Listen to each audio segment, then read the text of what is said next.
Halo, Assalamualaikum warahmatullahi wabarakatuh. Berjumpa lagi dengan saya Amir Hidayatullah. Oke, teman-teman, pasti nih yang masih semester akhir atau masih membuat skripsi atau bahkan mau memulai proposal ini punya rasa yang berbeda lah dengan yang lainnya. Nah, ada mungkin teman-teman ingin nih proposalnya segera di ACC oleh dosen pembimbing skripsi, kalau bisa ketemu sekali ACC tema atau judul.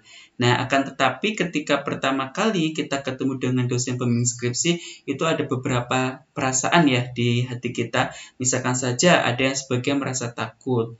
Bertemu saja sudah takut, apalagi nanti di dalam. Nah, ketakutan ini mungkin karena ketidaksiapan teman-teman ya. Ketika misalkan teman-teman datang ke DPS, ternyata di sana ditanya temanya apa, tidak tahu, atau mungkin sudah punya tema tapi belum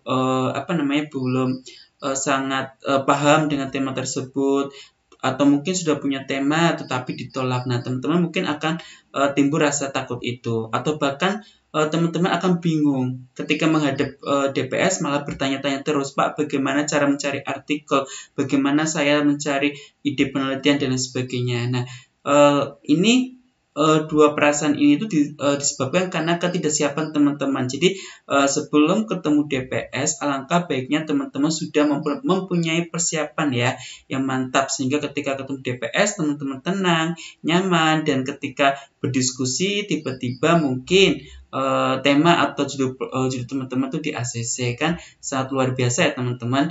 Nah, sebelum ketemu DPS, silakan teman-teman siapkan dulu nih yang mungkin akan didiskusikan dengan DPS. Yang pertama, teman-teman sebelum ketemu DPS, saya sarankan banget baca artikel terlebih dahulu. Oke, jadi ketika ketemu DPS, teman-teman sudah punya nih tema yang teman-teman ingin angkat. Misalkan saja teman-teman bacalah misalkan 5 artikel terkait dengan apa. Kalau misalkan kepatuhan pajak, ya teman-teman silakan membaca artikel terkait dengan kepatuhan pajak. Nanti dari sana akan muncul sebuah ide. Misalkan saja dari mana idenya? Misalkan teman-teman baca satu artikel, nanti di akhir artikel itu ada keterbatasan. Nah, teman-teman melengkapi keterbatasan dari artikel tersebut jika diperkenankan. Atau mungkin teman-teman mau membaca 5 artikel. 5 artikel itu teman-teman garis bawahi hasilnya. Misalkan ada faktor nih religiusitas yang akan berpengaruh terhadap kepatuhan. Tetapi dari 5 artikel tersebut memperoleh hasil yang kontradiktif atau berbeda, sehingga teman-teman pun dapat menggunakan variabel tersebut sebagai variabel penelitian teman-teman. Tapi yang perlu diingat adalah ketika semua penelitian itu menghasilkan hasil yang sama, maka teman-teman alangkah baiknya tidak menggunakan variabel tersebut. Kenapa?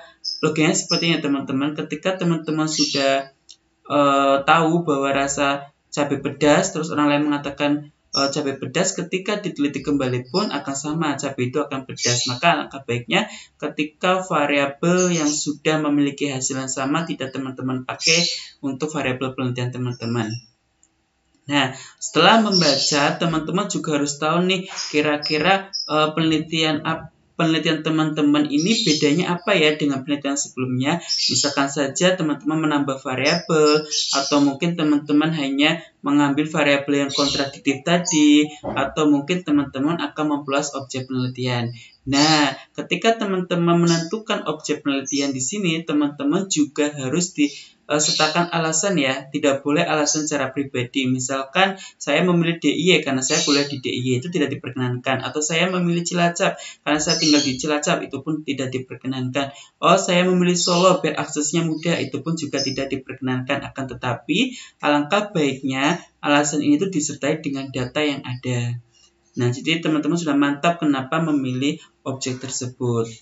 Nah, terus berikutnya teman-teman juga kemungkinan akan ditanya tentang siapa populasinya, siapa sampelnya, dan bagaimana teknik pengambilan sampelnya. Teman-teman sudah tahu kalau teknik pengambilan sampel ini ada beberapa ya. Misalkan saja saya sebutkan adalah proporsi sampling. Jadi teman-teman mengambil sampel itu dengan kriteria tertentu, itu juga diperkenankan. Nah, nanti silakan teman-teman mantapkan kira-kira teknik pengambilan sampelnya menggunakan apa. Oke, yang berikutnya adalah teknik analisis data yang akan digunakan. Jadi penelitian teman-teman kira-kira akan menggunakan teknik analisis data apa, itu juga harus teman-teman sudah tahu. Dan teknik analisis data ini teman-teman pilih itu bukan karena mudah digunakan ya, tetapi karena memang sesuai dengan penelitian teman-teman. Nah, itu ada 5 sih yang kemungkinan akan membantu teman-teman ketika pertama kali menghadapi dosen pembimbing skripsi. Nah, ketika teman-teman ini kemungkinan sudah paham dengan 5 ini, ketika berhadapan dengan dosen pembimbing skripsi, teman-teman itu akan lebih pede sehingga akan mampu menjelaskan alur atau prosedur penelitian teman-teman. Nah, ketika teman-teman merasa nyaman, maka teman-teman ini akan mudah diajak diskusi, misalkan dengan DPS. Nah, kemungkinan di saat pertemuan pertama itulah judul teman-teman juga bisa di ACC. Gampang kan teman-teman? Jadi silakan jangan sampai nanti teman-teman ketemu DPS tapi dengan mata buta. Maksudnya apa? Tidak ada bayangan apapun. Jangan sampai nanti ketemu dengan DPS belum punya tema, belum tahu bagaimana cara mencari artikel, belum tahu bagaimana cara menggali ide, ya kan? Kita tidak boleh seperti itu. Tapi kalau kita mau ketemu dengan dosen pembimbing kita, ya kita sudah harus siap. Nah, itulah teman-teman. Ketika ini dijalankan, nanti saya saya doakan semoga teman-teman sukses dalam proposalnya, dalam skripsinya, dan segera lulus nih teman-teman. Skripsi itu sebenarnya mudah, tergantung bagaimana kita berusahanya. Jangan sampai nanti skripsi itu hanya di angan-angan, kita hanya punya ide tetapi kita tidak pernah mengetikkannya. Oke, itu saja dari saya sharingnya, semoga bermanfaat. Saya tutup ya teman-teman. Sekian, wassalamualaikum warahmatullahi wabarakatuh.